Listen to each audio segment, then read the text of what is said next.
Friends, அஸ்ஸலாமு அலைக்கும். Welcome to Nandira channel. இன்றைக்கி வந்து பார்த்திங்கன்னா நம்ம சேனலில் ஒரு சூப்பரான கத்திரிக்காய் பலாக்கொட்டை போட்டு ஒரு கூட்டு ரெசிபி தான் பார்க்க போகிறோம். ஸோ இந்த ரெசிபி வந்து ரொம்பவே டேஸ்ட்டாக இருக்கும்.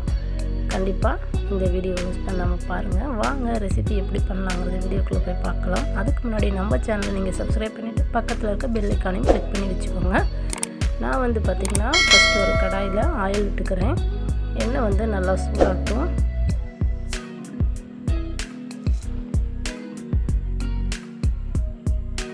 ஸோ எண்ணெய் விட்டு எண்ணெய் லைட்டாக சூடானதுக்கப்புறம் அதோடு வந்து கொஞ்சமாக கடுகு சேர்த்துக்கலாம்.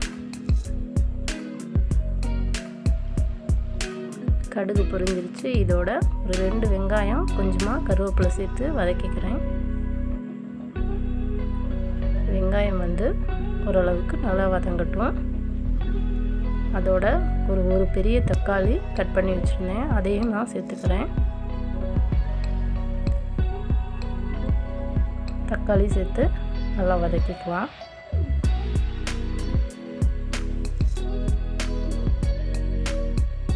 இதோட ஒரு அரை ஸ்பூன், சின்ன ஸ்பூன் அரை டீஸ்பூன் வந்து மஞ்சத்தூள் சேர்த்துக்கலாம்.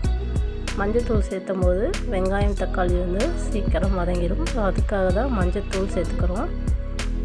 ஸோ வந்து பார்த்திங்கன்னா ஒரு ஸ்பூன் அளவுக்கு சாம்பார் பொடி சேர்த்துக்கிறேன். ஒரு 1 டீஸ்பூன் அளவுக்கு மிளகாத்தூள் சேர்த்துக்கிறேன். குழம்புக்கு தேவையான அளவு உப்பு சேர்த்துக்கலாம். இந்த குழம்புல வந்து நம்ம வந்து மல்லித்தூள் வந்து சேர்க்கலை, சாம்பார் தூள் மட்டும்தான் சேர்த்துருக்கேன். மல்லித்தூள் வேணும் அப்படின்னாலும் நீங்கள் சேர்த்துக்கோங்க. சாம்பார் தூள் சேர்த்து செஞ்சு பாருங்கள், அது வந்து டேஸ்ட் ரொம்பவே நல்லாயிருக்கும். வெங்காயம் தக்காளி நல்லா வதங்கிருச்சு. மிளகாத்தூள் மகளை வந்து நல்லா போயிடுச்சு. இப்போ வந்து பார்த்திங்கன்னா சின்னதாக கத்திரிக்காய் வந்து கட் பண்ணி வச்சுருந்தேன், அதை வந்து இதோடு சேர்த்து நல்லா வதக்கிக்கலாம். நான் வந்து இன்றைக்கி வெள்ளை கத்திரிக்காய் எடுத்திருக்கேன். கத்திரிக்காயும் சேர்த்து நல்லா நம்ம வந்து வதக்கி எடுத்துக்கலாம். ஜஸ்ட் ஒரு 5 நிமிஷத்தில் இந்த குழம்பு வந்து நம்ம செஞ்சிடலாம்.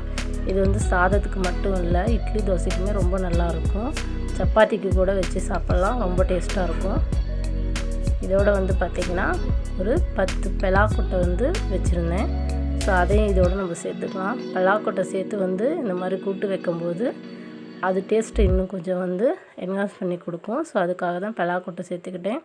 கத்திரிக்காயில் மட்டும் இல்லை, எந்த நீங்கள் கூட்டு செஞ்சாலும் சரி, சாம்பார் செஞ்சாலும் சரி, பலாக்கொட்டை சேர்க்கும்போது அது வந்து டேஸ்ட்டு வந்து இன்னும் கொஞ்சம் அதிகமாக இருக்கும். ஸோ பலாக்கொட்டை சேர்த்து நல்லா மிக்ஸ் பண்ணிக்கலாம். இப்போ வந்து கத்திரிக்காயும் பலாக்கொட்டையும் வேகும் இல்லையா, அதுக்கு தேவையான அளவு நம்ம தண்ணி சேர்த்து ஒரு 10 நிமிஷம் நல்லா கொதிக்க விட்டுருவோம்.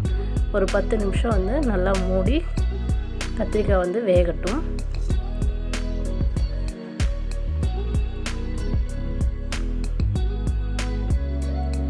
உப்பு காரமெல்லாம் எப்படி இருக்குன்னு செக் பண்ணி பார்த்துட்டு பத்தலை அப்படின்னா நீங்கள் வந்து சேர்த்துக்கோங்க. கத்திரிக்காய் வந்து நல்லா வேகட்டும். நான் மூடி போட்டு ஒரு 10 நிமிஷம் கத்திரிக்காயை வேக விட்டுட்டேன். அதுக்கப்புறம் வந்து பார்ப்போம். பார்த்திங்கன்னா குழம்பு நல்லா கொதித்து நம்ம சேர்த்த தண்ணி வந்து குறைஞ்சி கொஞ்சம் கெட்டி பதத்துக்கு வந்துருச்சு. காயும் வந்து பார்த்திங்கன்னா நல்லாவே வெந்திருக்கு. ஸோ சூப்பராக பார்த்திங்கன்னா நம்மளோட கத்திரிக்காய் பலாக்கொட்டை கூட்டு வந்து ரெடி ஆயிடுச்சு. கண்டிப்பாக இந்த ரெசிபி வந்து ரொம்பவே டேஸ்ட்டாக இருக்கும். நீங்கள் வந்து உங்களோட ஸ்டைலில் செய்வீங்க, நான் வந்து எப்படி செய்யணும் அது மாதிரி உங்களோட ஷேர் பண்ணியிருக்கேன். கண்டிப்பாக இந்த ரெசிபியை வந்து உங்களுக்கு பிடிச்சிருக்கு அப்படின்னா உங்கள் வீட்டில் செஞ்சு பாருங்கள்.